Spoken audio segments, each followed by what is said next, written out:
du Fils et du Saint-Esprit, un seul Dieu. Amen. On reprend à partir du verset 18. Jésus, voyant une grande foule autour de lui, donna l'ordre de passer à l'autre bord. Et là, ce qui est intéressant de voir, c'est que même Jésus, alors qu'il est entouré d'une grande foule, il veut passer à l'autre bord pour s'éloigner un petit peu de la foule. Et là, quand nous, on est serviteurs ou qu'on a plein de services à faire au sein de l'Église ou à l'extérieur, c'est toujours bien de se dire qu'à un moment donné, il faut faire des pauses pour ne pas tomber dans le risque de rester toujours entouré d'une grande foule et de ne pas avoir ces moments de recueillement et ces moments spirituels et de retrouvailles en fait avec Dieu. Le fait d'être seul à seul avec Dieu, d'avoir une relation spirituelle personnelle dans une chambre fermée avec Dieu, c'est hyper important. Évidemment, même Jésus le fait ici, et donc il va prendre une barque pour passer à l'autre bord, donc de l'ouest à l'est par exemple, ou de l'est à l'ouest. Et on va faire une petite méditation par rapport à cette traversée dans les versets qu'on va lire ensuite. Mais ce qu'il faut retenir, c'est que voilà, c'est important d'avoir ces moments de recueillement avec Dieu. Un scribe s'approcha et lui dit, Maître, je te suivrai partout où tu iras. Jésus lui répondit, les renards ont des tanières et les oiseaux du ciel ont des nids, mais le Fils de l'homme n'a pas où reposer sa tête. Et d'abord, ce qu'il faut qu'on sache sur la fonction de scribe, c'était que c'était des gens c'était un métier en fait qui consistait à écrire en fait l'Ancien Testament. Donc, et ça, il y avait plein de contraintes associées à ça. Il fallait être propre, il fallait être pur, il fallait ne pas connaître sa femme, par exemple, quand on faisait ces travaux-là. Donc, il y avait plein de contraintes. Évidemment, c'était rémunéré. Et donc, les gens qui faisaient ce travail-là, ils finissaient par, évidemment, connaître la Bible par cœur, l'Ancien Testament par cœur. Donc, c'était des gens spirituels et ils enseignaient le peuple auprès des pharisiens et des prêtres aussi qui, en plus de leur sacrifice, pouvaient peut-être enseigner aussi. Mais les prêtres, ils étaient surtout là pour faire des sacrifices. Et donc, malheureusement, en fait, avec le temps, c'est que ces scribes-là sont devenus de moins en moins spirituels et ont dévié et ont fait ça pour leur intérêt ou pour gagner de l'argent.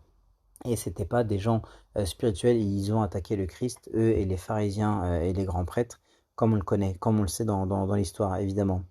Et donc ce scribe, il s'approche et lui dit, Maître, je te suivrai partout où tu iras. Et peut-être qu'il se dit ça parce qu'il a vu le Christ faire des miracles et il se dit, ah bah lui c'est quelqu'un qui vaut le coup de suivre ou d'être son disciple. Et Jésus lui fait une réponse particulière, il lui dit, les renards ont des tanières et les oiseaux du ciel ont des nids, mais les fils de l'homme n'a pas où reposer sa tête. Sa réponse, elle est en mode, est-ce que tu es sûr que tu veux me suivre? Parce que ça a un prix en fait. Ça a un prix, et le prix c'est que tu n'as pas où reposer ta tête. Suivre le Christ, ça demande effectivement des efforts, et ça a un prix. Et le prix c'est de refuser l'ego, c'est de ne pas être égoïste, et c'est de porter sa croix. Donc, je te suivrai partout où tu iras, est-ce que tu es conscient que le chemin où je vais, moi, c'est un chemin de croix? Est-ce que tu es prêt à payer ce prix-là?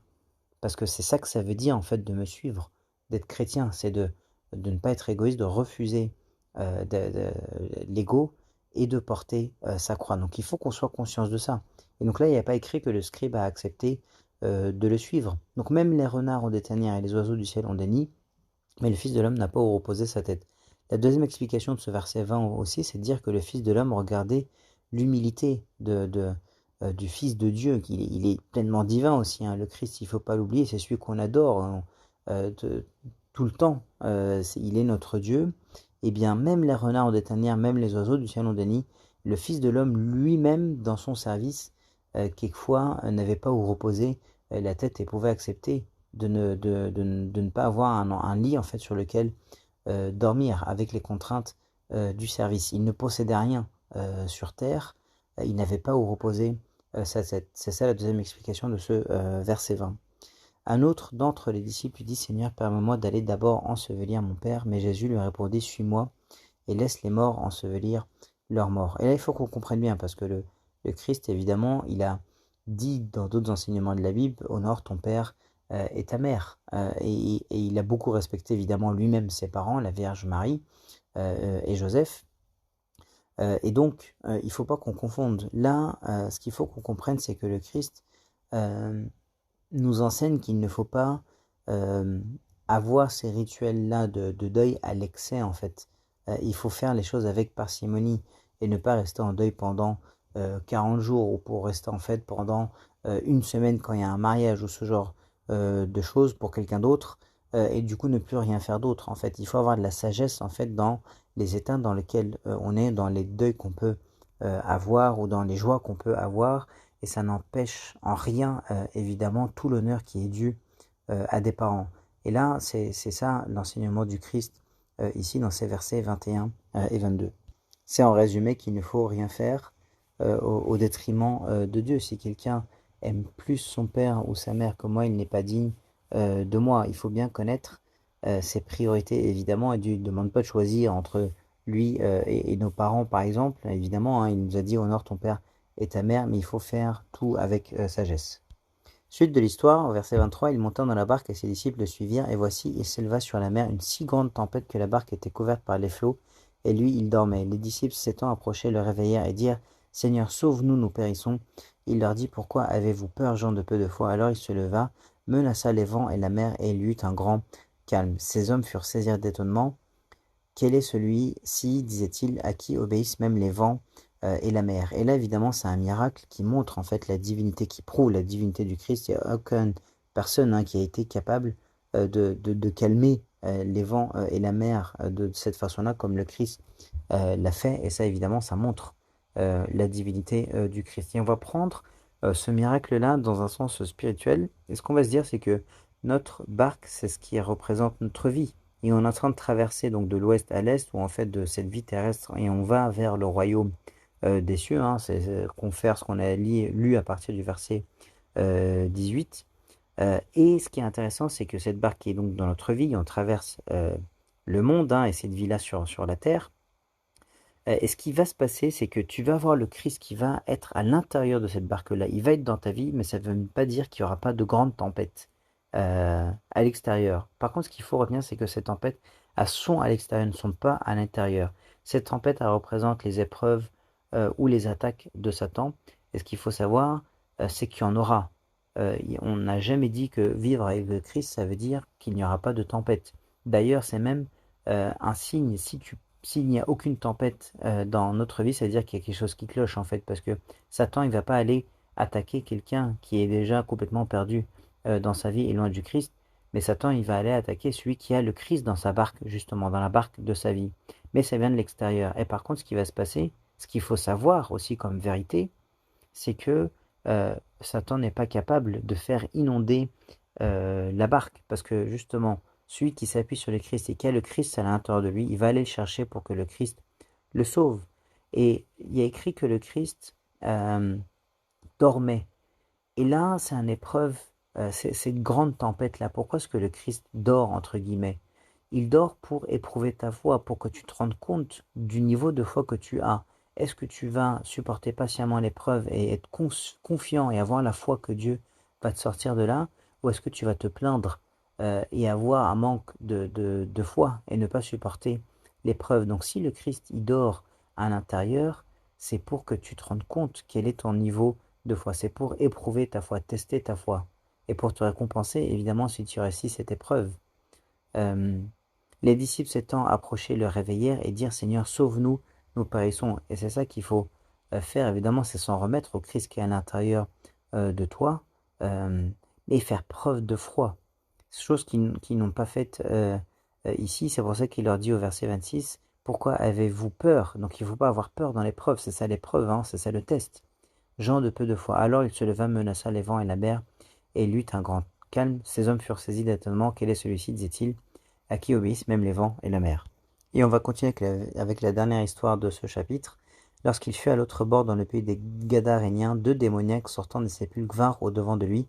Ils étaient si furieux que personne n'osait passer par là. Et au passage, on peut dire que cette histoire est racontée dans d'autres évangiles aussi, avec d'autres noms. Dans le pays des Gadaréniens, je crois que c'est un autre nom qui est donné dans les autres évangiles, mais c'est parce que c'est la ville qui est donnée alors que là c'est la région. Dans l'autre évangile, on parle d'un démoniaque parce que, alors qu'ici deux, mais c'est pas contradictoire parce que là l'évangile il se concentre sur les détails, il dit qu'il y en avait deux.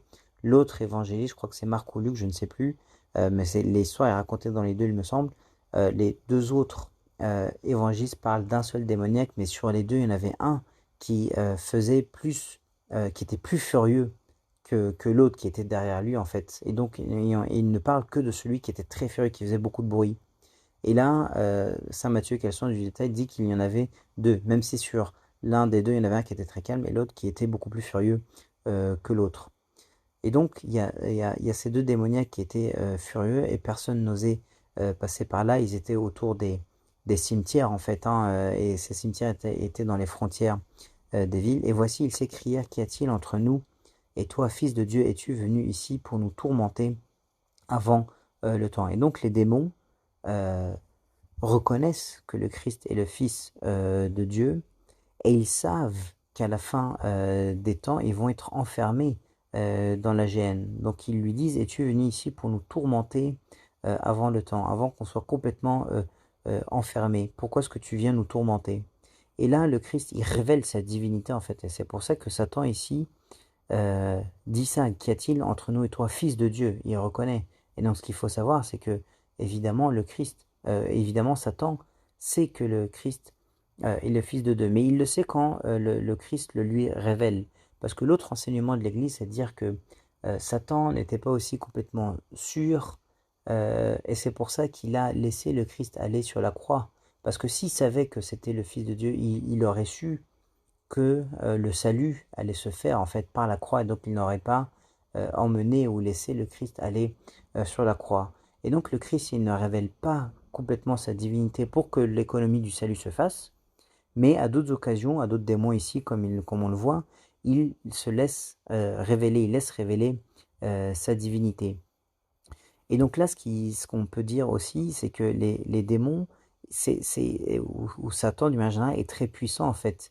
Les deux démoniaques, ils étaient furieux et si furieux que personne n'osait passer par là. C'était un ancien archange Satan, donc il est puissant, il a plus sa place à côté de Dieu, mais il a gardé en fait sa puissance et ses capacités avant le temps effectivement où il va être complètement enfermé dans la gêne, évidemment. Donc ça, il faut qu'on le sache. Deuxième chose, c'est que et on va le voir dans la suite, c'est qu'ils ne peuvent rien faire par contre sans la permission de Dieu. Et on va le voir dans la suite. Il y avait loin d'eux un grand troupeau de pourceaux qui passait. Les démons priaient Jésus disant, si tu nous chasses, envoie-nous dans ce troupeau de pourceaux. Donc ils ne peuvent rien faire. Ils n'ont pas pu tuer les deux démoniaques au passage. Alors que ce qu'on va comprendre dans la suite de l'histoire aussi, c'est que Satan, tout ce qu'il cherche, c'est en fait la mort de l'homme et la mort de tous les êtres humains ou animaux d'ailleurs. Et ils ne peuvent rien faire sans la permission de Dieu. Ils n'ont pas été capables de tuer les deux démoniaques, évidemment. Et là, ils ne peuvent rien faire sans sa permission. Et c'est pour ça qu'ils demandent à Jésus la possibilité d'aller dans ce troupeau de pourceaux. Et donc Jésus leur permet, au verset 32, il leur dit, allez, ils sortirent et entrèrent dans les pourceaux. Et voici, tout le troupeau se précipita des pentes escarpées dans la mer et ils périrent dans les eaux. Tout ce que veut Satan, c'est que les hommes meurent. Donc dès qu'ils ont pu rentrer dans les pourceaux, ils sont allés les tuer et les faire périr dans les eaux. Parce que c'est ça que veut Satan. Donc quand il en a l'occasion, il le fait. Et là, on peut se dire pourquoi est-ce que le Christ a permis que des pourceaux soient tués comme ça. La réponse, elle est simple. Elle est simple parce que vaut mieux sauver les deux hommes que les porcs, en fait. Et donc l'âme a beaucoup plus de prix que ces animaux-là. Et donc même s'il y avait des bergers qui étaient sûrement à la garde de ces pourceaux-là, Jésus a préféré aller faire tuer ces pourceaux-là que de faire tuer les deux démoniaques. Et la deuxième chose, c'est que la loi de l'Ancien Testament ne permettait pas d'élever des porcs parce que c'était un animal impur. Mais les gens de la ville, ils élevaient les porcs parce qu'ils les vendaient tout simplement aux Romains qui évidemment n'étaient pas juifs et donc n'avaient pas cette loi-là ou cette interdiction-là de manger du porc. Ceux qui les faisaient paître s'enfuirent et allèrent dans la ville raconter tout ce qui s'était passé, ce qui était arrivé aux démoniaques. Alors toute la ville sortit à la rencontre de Jésus et dès qu'ils le virent, ils le supplièrent de quitter leur territoire parce que sûrement ils étaient beaucoup d'entre eux éleveurs de porcs et donc ils ont senti qu'ils allaient perdre à avoir Jésus qui est resté chez eux parce que ça a commencé par la mort de tout un troupeau de porcs et donc comme ils y voyaient une perte en argent, ils ont demandé à Jésus de partir et gloire à Dieu éternellement. Amen.